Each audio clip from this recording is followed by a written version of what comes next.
একদিন এক বনভূমিতে এক শিয়াল এবং মুরগির দেখা হয়। শিয়ালটি খুব চতুর এবং চালাক ছিল, আর মুরগি ছিল সরল এবং বিশ্বস্ত। একদিন শিয়াল মুরগির কাছে এসে বলল, হ্যালো মুরগি, তুমি তো খুবই সুন্দর। আমি তোমাকে কিছু উপহার দিতে চাই। মুরগি একটু অবাক হয়ে শিয়ালটির দিকে তাকাল। শিয়াল আরও বলল, তোমার জন্য আমি একটা খুব সুন্দর জায়গা খুঁজে পেয়েছি, যেখানে তোমার জন্য অনেক খাবার থাকবে। তুমি কি আমার সঙ্গে যাবে? মুরগি, যেহেতু খুব সরল ছিল, শিয়ালের কথা বিশ্বাস করে ফেলল এবং বলল, তাহলে আমি তোমার সাথে যাব। শিয়াল আনন্দিত হয়ে বলল, চলো, আমি তোমাকে সেই জায়গা দেখিয়ে আসি। তারা একসাথে হেঁটে চলল। কিন্তু শিয়াল জানত যে মুরগিকে এক জায়গায় নিয়ে গিয়ে সে মুরগিকে খেয়ে ফেলবে। কিন্তু মুরগি খুবই সাবধানে ছিল। সে জানত শিয়াল কতটা চালাক।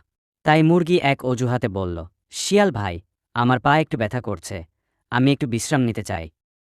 শিয়াল একটু বিরক্ত হয়ে বলল, তোমার পা ঠিক হয়ে যাবে, চলো।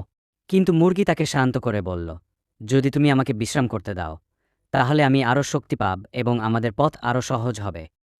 শিয়াল কিছুক্ষণ ভেবে বলল, ঠিক আছে, বিশ্রাম নাও। এই সুযোগে মুরগি দ্রুত উড়ে গিয়ে নিরাপদ জায়গায় চলে যায় এবং শিয়ালকে ফাঁকি দেয়। এভাবে শিয়াল তার চালাকি দিয়ে মুরগিকে ঠকাতে পারেনি, আর মুরগি তার বুদ্ধিমত্তা ও সতর্কতার মাধ্যমে নিজেদের রক্ষা কর। শিক্ষা।